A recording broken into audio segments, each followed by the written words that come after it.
Something very strange is happening in the Middle East right now. The United States and the Iran have paused their attacks. For the first time in the week, there was a possibility that the fighting might actually slow down. But then something happened that changed the picture. Saudi Arabia suddenly came under attack, and this time the story isn't just about Iran and United States. It involves Houthis in the Yemen, it involves Pakistan and Saudi Arabia too. And potentially it could pull United States back into a much bigger conflict. So here's the question. If United States and Iran have paused their attacks, why is the war suddenly spreading towards Saudi Arabia?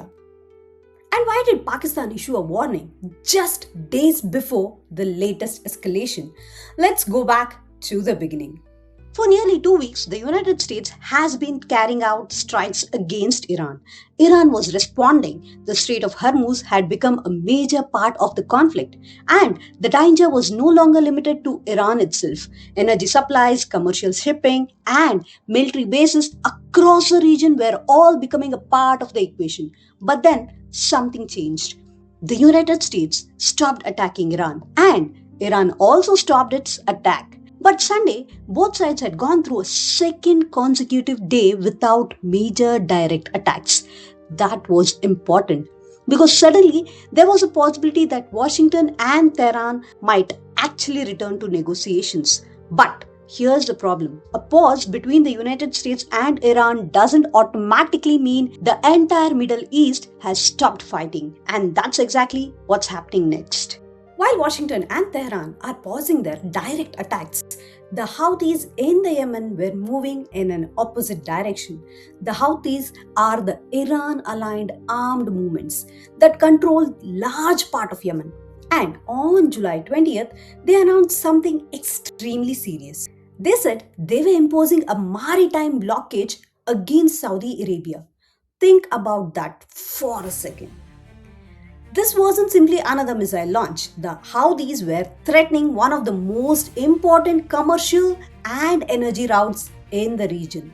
The Red Sea connects to the Bab el Mandeb Straits, and Bab el Mandeb is one of the world's major maritime checkpoints. So, if ships becomes afraid to travel through it, the consequence doesn't stay inside Yemen or Saudi Arabia. They can affect the global trade. Saudi Arabia was now facing a threat from Yemen at exactly the moment the United States and the Iran were supposedly trying to reduce the fighting. And then Saudi Arabia oil infrastructure became a target.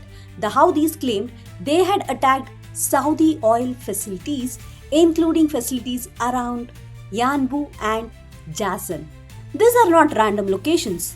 Yanbu is particularly important because Saudi Arabia uses its pipeline network to move oil towards the Red Sea, giving Riyadh an alternative route when the Strait of Hormuz is disrupted. So ask yourself, why would the Houthis attack Saudi Arabia right now? The Houthis say their attacks are retaliation against Saudi Arabia. They have accused Saudi Arabia of supporting the attack against Yemen and of being a part of the wider conflict. But there is another strategic explanation. The Houthis are trying to expand the pressure on Saudi Arabia. If Saudi Arabia is forced to worry about its eastern oil infrastructure, its western Red Sea ports, and its shipping routes and its airspace at the same time, Riyadh has much bigger security problem. And that's exactly why Pakistan became nervous because Pakistan has very close security relationship with Saudi Arabia and Islamabad did not want the Saudi front to become a major battle. So Pakistan stepped in. On 23rd, Pakistan Foreign Ministry publicly condemned the Houthis' attack against Saudi Arabia and commercial shipping in the Red Sea. But then Pakistan went further. Islamabad said that any hostile act against the Pakistani flagged vessels or Pakistani maritime interests would be considered a grave threat to its national security. And Pakistan said it reserved the right to take the necessary measurement in the self-defense. Now stop me here, because this is where the story becomes much more interesting. Pakistan was not saying we are joining the war.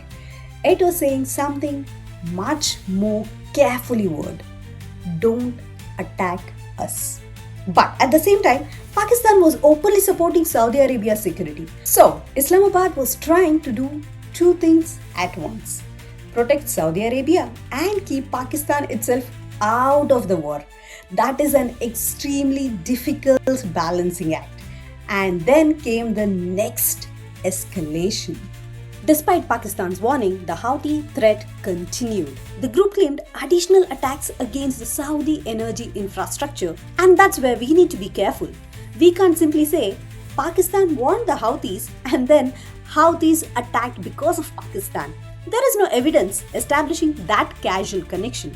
The timing is important, but the reason for the attack has been treated separately. The Houthis say they are responding to Saudi's action, and their wider strategy is connected to the regional conflict surrounding Iran. So the question is not, did Pakistan's warning cause the attack? The better question is, why did Pakistan's warning fail to stop the escalation? And now we get to today's development. Today, Saudi Arabia said its air defense intercepted several drones targeting the oil facilities in the eastern province and Riyadh. But Saudi Arabia made an important distinction.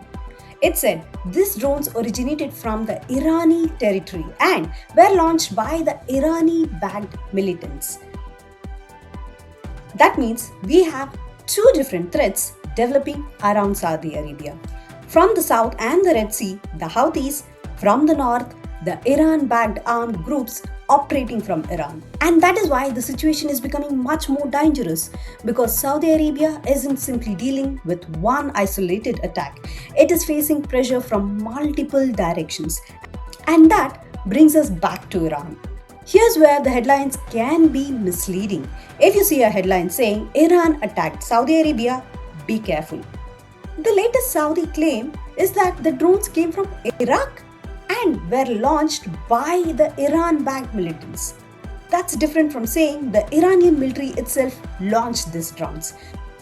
But strategically, the connection to Iran still matters, because Iran has influence over the armed groups across the region, and the Houthis are also aligned with Tehran. So, from Saudi Arabia's perspective, the problem is bigger than an organization. It is the possibility that Iran's wider network of armed groups keep pressure on Saudi Arabia even when Iran itself is temporarily pausing the direct attacks. And now we have a strange situation. The United States and Iran are pausing their direct fighting, but the regional conflict is still moving on. And this may be the most important part of the story. Pakistan has a major relationship with Saudi Arabia. Pakistan also has a relationship with Iran, and Pakistan does not want to become another battlefield. But imagine the situation from Islamabad's perspective. A Houthi attack threatens Saudi shipping.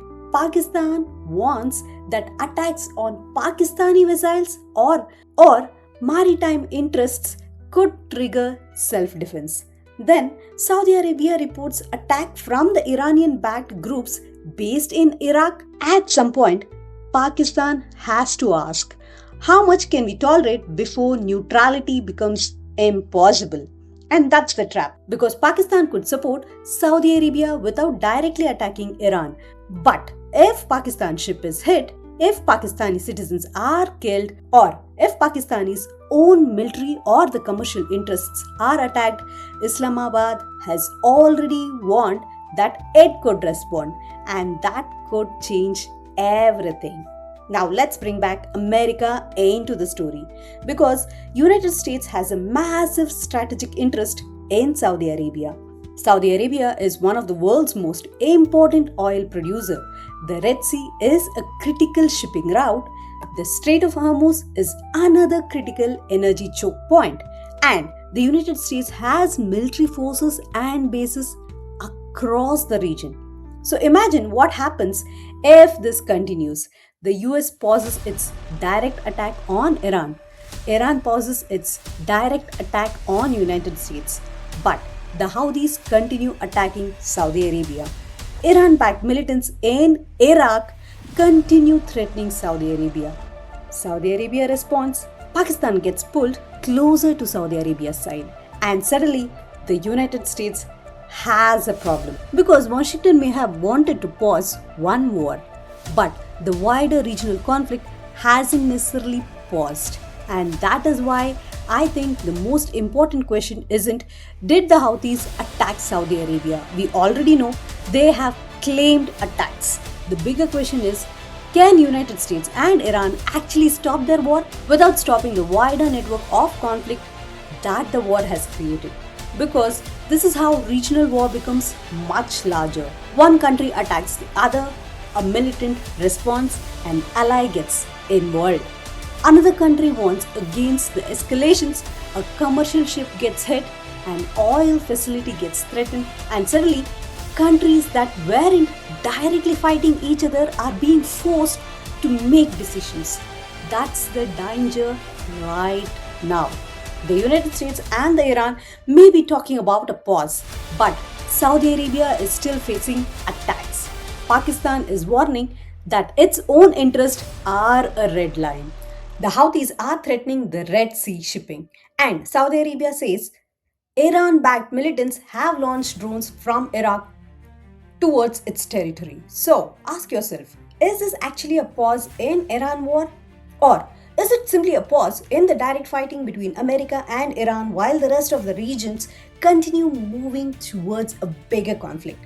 Because if Pakistan is eventually forced to choose between staying out or defending its interest, and if Saudi Arabia keeps coming under the attack, then the next phase of this war could look very different from the first. And that is a part we need to watch. Subscribe to Study World Politics for more such news and analysis.